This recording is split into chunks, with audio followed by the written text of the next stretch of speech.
नमस्कार, स्वागत है आप सभी का पहाड़ टीवी पर। मैं हूं आपके साथ परिधि जोशी। चलिए बुलेटिन की शुरुआत करूंगी, उससे पहले एक नजर आज की सुर्खियों पर। गवर्नमेंट पेंशनरों की अपनी मांग को लेकर तहसील परिसर में तीसरे दिन भी धरना रहा जारी। सरकार के खिलाफ जमकर की नारेबाजी। केंद्रीय वक्फ काउंसिल सदस्य रईस खान पठान ने मसूरी में वक्फ बोर्ड की जमीन का किया निरीक्षण। उत्तराखंड के गांधी इंद्रमणि बडोनी के मूल गांव अखोड़ी में शिक्षकों के नदारद होने से छात्रों का भविष्य अंधकार में।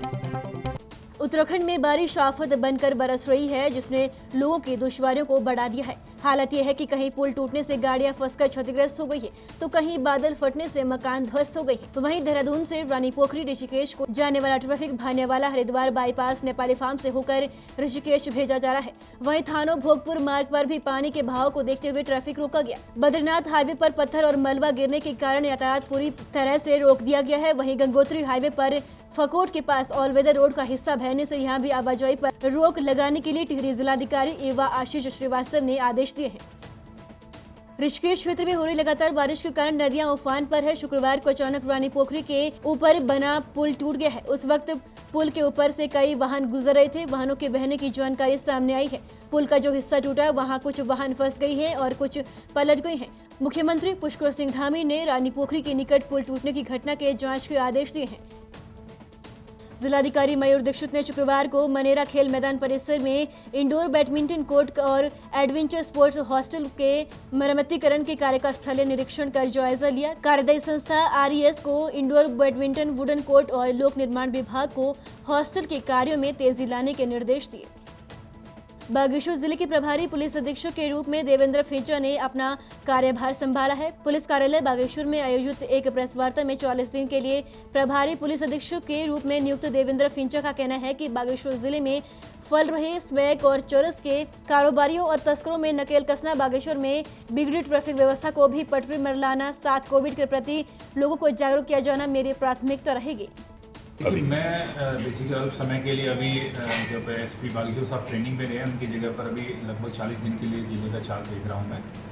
तो जो मेरी जो 40 दिन के लिए मेन की प्रायोरिटी रहेगी, बल्कि वो आगे भी कंटिन्यू रहनी चाहिए। मेन जो नशे का जो प्रचलन बढ़ रहा है, पहाड़ में भी जो स्मैक और चरस का जो बढ़ रहा है प्रचलन, उसको लेके ही काम करना मेरा मुख्य प्रायोरिटी रहेगी। इसके अलावा जो बागेश्वर कस्बे में जो ट्रैफिक की जो थोड़ी बहुत समस्या है, उसको मैं चाहूँगा कि अपने समय में मैं प्रयास करूँगा कि उसको दूर कर लें। इसके अलावा कोविड को लेके अगर जो अवेयरनेस बढ़ानी है, उसके ऊपर भी मैं थोड़ा बहुत इसमें काम करना चाहूँगा। लेकिन मेरा मुख्य उद्देश्य मैं चाहूँगा कि जो नशे के ऊपर हो, उस पर मैं काम करूँ, ताकि इसमें कुछ ना कुछ अंकुश लगा। केंद्रीय वक्फ काउंसिल सदस्य रईस खान पठान ने मसूरी में वक्फ बोर्ड अंडा खेत की संपत्ति का निरीक्षण किया और वक्फ बोर्ड अंडा खेत पर रह रहे लोगों से वार्ता की। इस दौरान मसूरी अंडा खेत में रह रहे लोगों ने वर्तमान वक्फ बोर्ड कमेटी पर कई भ्रष्टाचार के गंभीर आरोप लगाए। शिकायत मिली है कि यहाँ पर केयरटेकर हैं, जो कुरैशी साहब हैं, उन्होंने यहाँ पर काफ़ी कुछ नाजायज़ कब्जे करा के रखे हैं और नाजायज़ तरीके से उनसे पैसे वसूली करते हैं। और यहाँ जो पुराने लोग रहते हैं, जिनकी रसीदें कटी हुई हैं, जो वक्फ बोर्ड के किराएदार हैं, उनके साथ में भी बदसलूकी करते हैं और उनके खिलाफ़ जो है वो आके बदतमीज़ी इतनी यहाँ तक करते हैं कि उनको कहते हैं कि हम घर तोड़ के फेंक देंगे, आपको निकाल देंगे, ये कर देंगे, जिसका अधिकार उनको नहीं है। वो केयरटेकर हैं, उनका काम सिर्फ रखवाली करने का है। वो मालिक नहीं है, ना किसी को निकाल के फेंक सकते हैं और ना किसी को यहाँ पर कब्ज़ा करा सकते हैं। अगर ये बात साबित होती है कि उन्होंने कब्ज़े कराए नाजायज़ यहाँ पर और बेगुनाह लोगों को सता रहे हैं और इनसे किराए भी नहीं ले रहे हैं, तो उनके खिलाफ हम FIR करेंगे और कानूनी जो भी एक्शन होगा उनके खिलाफ जरूर लेंगे। राज्य सरकार की स्वास्थ्य योजना SGHS की विसंगतियों का निराकरण नहीं होने से आक्रोशित गवर्नमेंट पेंशनर्स वेलफेयर ऑर्गेनाइजेशन से जुड़े पेंशनरों ने अल्मोड़ा जिले के भिकियासैंण में तहसील परिषद में तीसरे दिन भी धरना जारी रहा। भिकियासैंण, सियालदे, सर चौखुटिया में government pensioners welfare education Uttarakhand के सदस्यों ने भिकियासैंण तहसील परिसर में सरकार के खिलाफ जमकर नारेबाजी की। कर्णप्रयाग के भगोड़ा नगर के 20 से अधिक मकानों में दरारें पड़ने से भगोड़ा नगर को खतरा बन गया है। ऐसे में लोग अपने घरों को छोड़ने को मजबूर हो गए हैं। लोगों ने NH पर पुश्तों की कटिंग के चलते घरों में दरारें पड़ने का आरोप लगाए हैं। लोगों ने प्रशासन से विस्थापन की मांग की है। सारी बैठ रखी है यहाँ, तो ना तो विभाग के लोग आते हैं देखने, ना तो PWD के लोग आते हैं यहाँ। ये परसों रात के बारिश से सारा नाला भर के मकानों के अंदर रात पानी घुसा है। 1-1:30 बजे हम बाहर आए फड़वा लेके ये पूरा नाला साफ किया, तब जाके ये वो किए सफाई हुई। अगर अंदर देखो तो रहने की जगह नहीं रह रखी है, मतलब पूरी दरारें आ रखी है, पूरी इतनी दरारें हो रखी कि मतलब देखने के लायक ही नहीं है।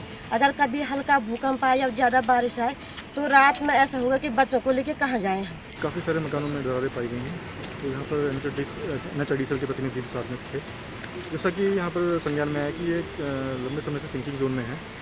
NHIDCL का कहना है कि जो दरारें आई हैं पूर्व से ही हैं, तो इस संबंध में अगले 2 से 3 दिन के अंदर एक जॉइंट सर्वेक्षण कराया जाएगा, जिसमें प्रशासन के प्रतिनिधि, भूगर्भ, NHIDCL, PWD, जल संस्थान इत्यादि की सभी विभागों के प्रतिनिधि रहेंगे और जॉइंट सर्वेक्षण कराया जाएगा। उसमें ही ये बाद में जो रिपोर्ट के अनुसार जो निकल के आएगा कि वास्तव में ये जो क्रैक्स हैं वो पूर्व से ही हैं या फिर NHIDCL की जो कटिंग हुई है उसके कारण ही डेवलप हुए हैं। उसके बाद ही इस पर कुछ कहा जा सकेगा और फिर उसके बाद जो भी है रिपोर्ट जो है उच्च अधिकारियों को आवश्यक कार्रवाई हेतु प्रेषित कर दी जाए।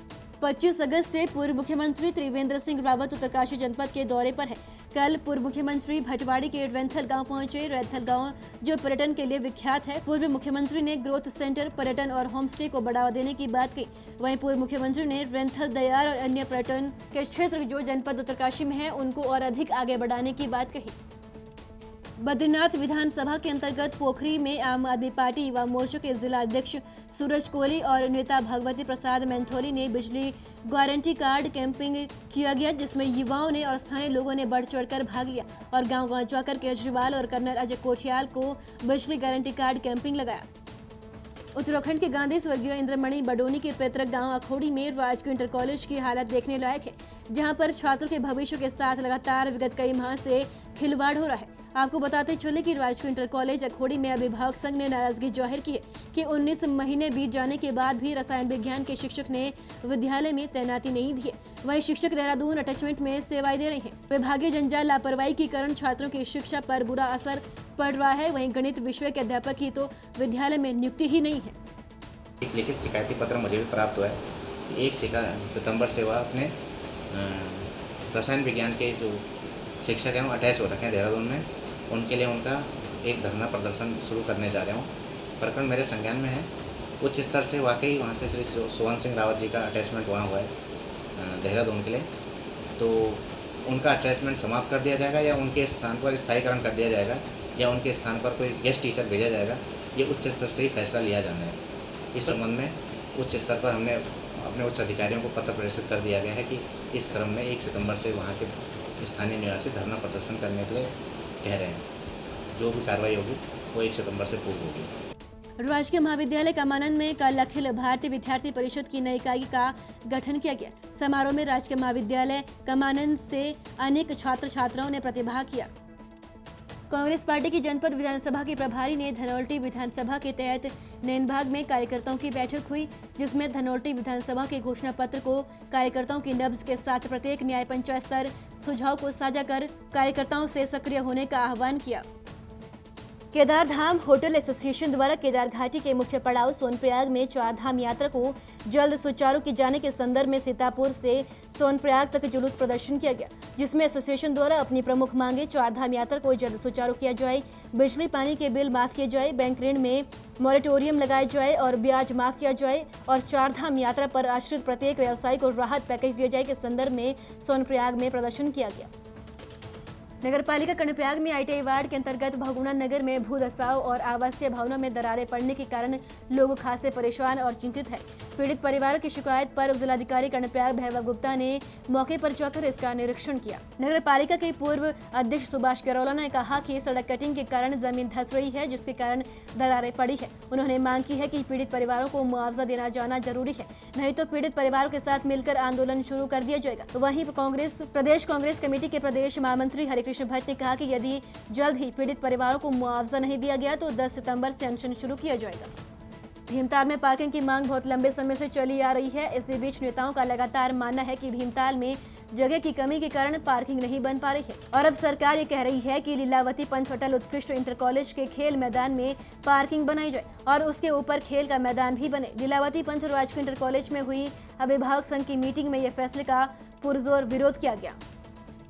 मुख्यमंत्री पुष्कर सिंह धामी ने राज्य के 200 राजकीय माध्यमिक विद्यालय में व्यावसायिक शिक्षा कार्यक्रम का शुभारंभ किया। मुख्यमंत्री ने राज्य के विभिन्न विद्यालय के छात्र छात्राओं और अभिभावकों अध्यापकों से वर्चुअल संवाद भी किया। मुख्यमंत्री ने कहा कि प्रदेश के सभी विद्यालय में छात्राओं के लिए अलग से शौचालय की व्यवस्था सुनिश्चित की जाए। मुख्यमंत्री ने शिवानंद नौटियाल छात्रवृत्ति की राशि को 250 रुपए से बढ़ाकर 1500 रुपए करने और साथ ही इसके लाभान्वितों की संख्या को 11 से बढ़ाकर 100 करने की घोषणा की।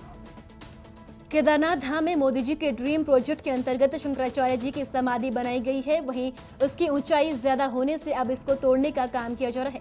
इसी तरीके से 1 साल पहले बनाया गया घाट, जो कि करोड़ों रुपए की लागत से बनाया गया था, उसको भी तोड़ दिया गया है। तमाम एक्सपर्ट्स इंजीनियर होने के बाद भी सुनियोजित तरीके से कार्य न होने पर भी कई सवाल उठ रहे हैं।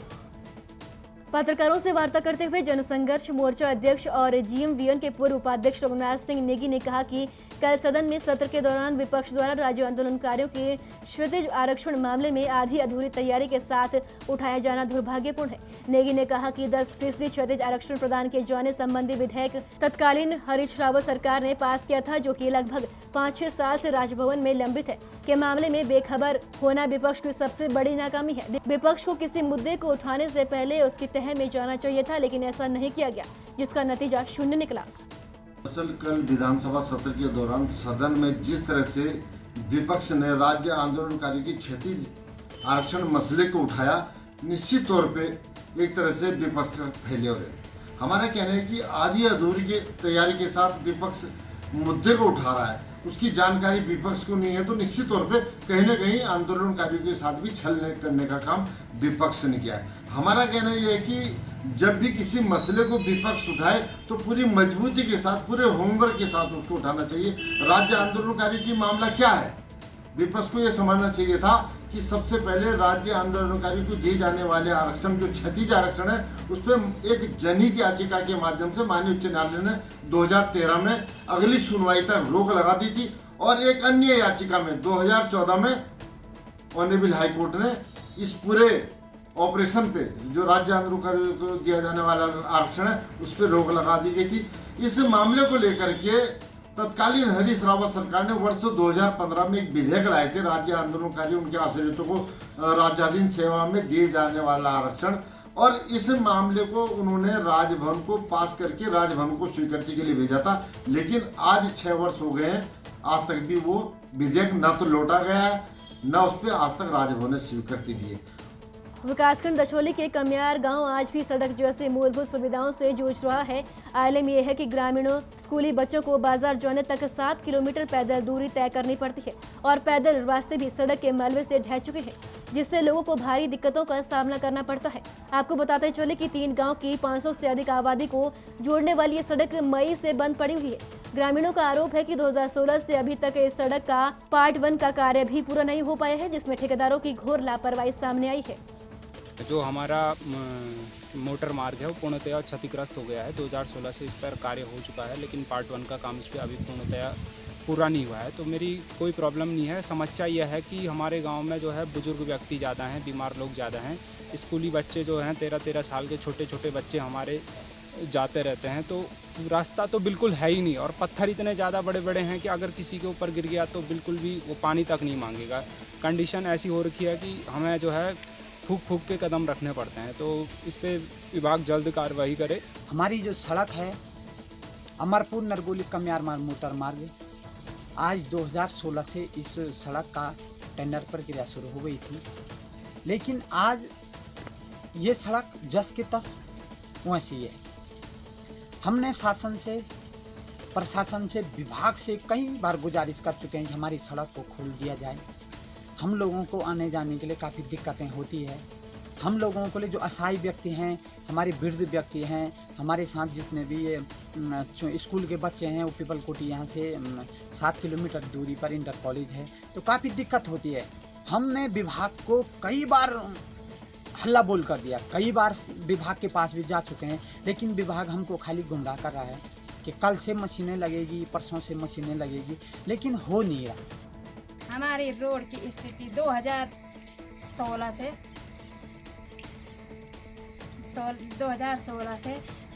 फिर हमारे जो मशीन आ रही और जा रही, काम भी नहीं कर रही। फिर दूसरे में हमारे बच्चे लोग विद्यार्थी इतने छोटे छोटे स्कूल जा रहे, दूर की स्कूल है हमारी ये बालकोटी, फिर दूसरे में टूट फूट बहुत ज़्यादा हो रखे, बुढ़े खड्डे लोग, डिलीवरी वाले, हमारे तो कोई विभाग सुन ही नहीं रहे। हम सब विभाग से निवेदन है हमारे कि हमारी बातों को सुने और हमारे वो उसमें मतलब मशीन आने की कृपा करें। उत्तराखंड क्रांति दल के युवा नेता मोहित डिमरी के नेतृत्व में बांगर क्षेत्र के युवाओं ने राजकीय एलोपैथिक चिकित्सालय रणधार भांगर में धरना दिया। इस चिकित्सालय में डॉक्टर तो दूर फार्मासिस्ट तक नहीं है, एक वार्ड बॉय के भरोसे चिकित्सालय संचालित हो रहा है। चिकित्सालय प्रांगण में धरना देते हुए उत्तराखंड क्रांति दल के युवा नेता मोहित डिमरी ने कहा कि पिछले 2 वर्षों से राजकीय एलोपैथिक चिकित्सालय रणधार बांगर में डॉक्टर तैनात नहीं है। यहाँ एक फार्मासिस्ट नियुक्त था, उससे सोनप्रयाग यात्रा ड्यूटी में भेज दिया गया है। सिर्फ एक वार्ड बॉय के भरोसे चिकित्सालय चल रहा है। अभी हम राजकीय एलोपैथिक चिकित्सालय रणधार में मौजूद हैं और ये जो चिकित्सालय है ये करीब 16 गाँवों का अस्पताल यहाँ पर बनाया गया है और आप देख सकते हैं कि यहाँ पे न तो डॉक्टर हैं न कोई फार्मासिस्ट हैं, सिर्फ एक वार्ड बॉय के भरोसे ये चिकित्सालय यहाँ पर चल रहा है। जो यहाँ पे फार्मासिस्ट थे उनको यात्रा व्यवस्था पर सोनप्रयाग भेजा गया है। कितना बड़ा दुर्भाग्य है इस क्षेत्र का। और जो डॉक्टर यहाँ पर तैनात थे 2 वर्षों से यहाँ पर कोई भी डॉक्टर नहीं है, उनका यहाँ स्थानांतरण 2 वर्ष पहले हो गया था। जब भी कोई यहाँ पर बुखार या सर्दी जुकाम खांसी से पीड़ित होता है उसको यहाँ पे दवाइयाँ तक नहीं मिल पाती हैं। प्रेगनेंसी के मामले तो बहुत दूर की बात है। तो इस अस्पताल की स्थिति बहुत ही दयनीय है। यहाँ पर जो जिस उद्देश्य से इस अस्पताल का निर्माण यहाँ पर किया गया था इसका लाभ क्षेत्रीय जनता को बिल्कुल भी नहीं मिल पाया है। जो यहाँ पे बिल्डिंगें बनी हुई हैं, जितने भवन बने हुए हैं, ये सिर्फ सफ़ेद हाथी साबित हो रहे हैं। इसका कहीं भी स्थानीय लोगों को लाभ मिलता नज़र नहीं आ रहा है। यहाँ के लोग स्वास्थ्य सेवाओं के लिए जखोली ब्लॉक, रुद्रप्रयाग जिला चिकित्सालय, श्रीनगर या देहरादून जाने के लिए मजबूर हैं। सरकार ने आज तक इस पर कभी भी ध्यान नहीं दिया कि यहाँ पे डॉक्टरों की तैनाती की जाए या यहाँ फार्मासिस्ट तैनात किए जाएँ। या कोई घायल यहाँ पे व्यक्ति हो जाता है या अन्य क्रिटिकल कंडीशन मरीजों की हो जाती है, उसके लिए यहाँ पे इलाज मिल सके, कोई व्यवस्था यहाँ पर नहीं हो पाई है। लंबे समय से स्थानीय लोग इसके लिए संघर्ष कर रहे हैं। आज हम खुद यहाँ पर हमारे साथी उपवास पर बैठे हुए हैं कि बांगर क्षेत्र की स्वास्थ्य सेवाओं को सुधारा जाए। 20 वर्ष हो चुके हैं इस उत्तराखंड राज्य को बने हुए, लेकिन पहाड़ी क्षेत्रों में आज भी देखिए कितनी बदहाल स्वास्थ्य सेवाएं हैं। एक अदद डॉक्टर हमारे पास नहीं है। मैं भाजपा कांग्रेस से सवाल पूछना चाहता हूं कि आखिर आपने 20 वर्षों में किया क्या है हमारे पहाड़ के लिए? ना यहाँ डॉक्टर है, ना यहाँ फार्मासिस्ट है, ना यहाँ दवाइयाँ हैं, सिर्फ बिल्डिंगें खड़ी कर दी गई हैं सिर्फ कमीशन खोरी के लिए। टिहरी विधानसभा के जाखड़ीधार ब्लॉक के अंजनी सेन में मोबाइल रिपेयरिंग और रिचार्ज का कार्य करने वाले एक युवक जो स्थानीय लड़कियों और महिलाओं का नंबर पर कॉल कर उनकी आवाज़ रिकॉर्ड कर उन्हें ब्लैकमेल कर अनैतिक कार्य करने के लिए दबाव बनाता था। ग्रामीणों द्वारा जब उसके मोबाइल फ़ोन को चेक किया गया तो उसके फ़ोन में ग्रामीण महिलाओं और युवतियों के साथ की गई कई जीबी ऑडियो रिकॉर्ड थी। गुरुवार को विहिप के सदस्यों ने ग्रामीणों के साथ जाकर अंजनी सेन चौकी का घेराव कर उक्त व्यक्ति के खिलाफ कार्रवाई करवाई। उत्तराखंड की बड़ी खबरों में फिलहाल इतना ही। बाकी अपडेट के लिए हमारे साथ बने रहिए और देखते रहिए पहाड़ टीवी। नमस्कार। है बेखौफ उम्मीद का रंग।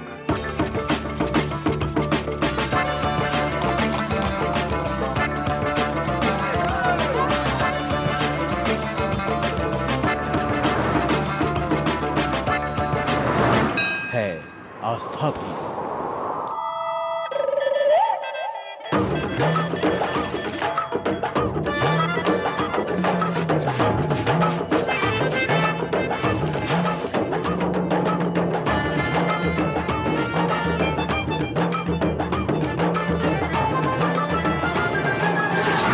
ये है मेरा उत्तराखंड।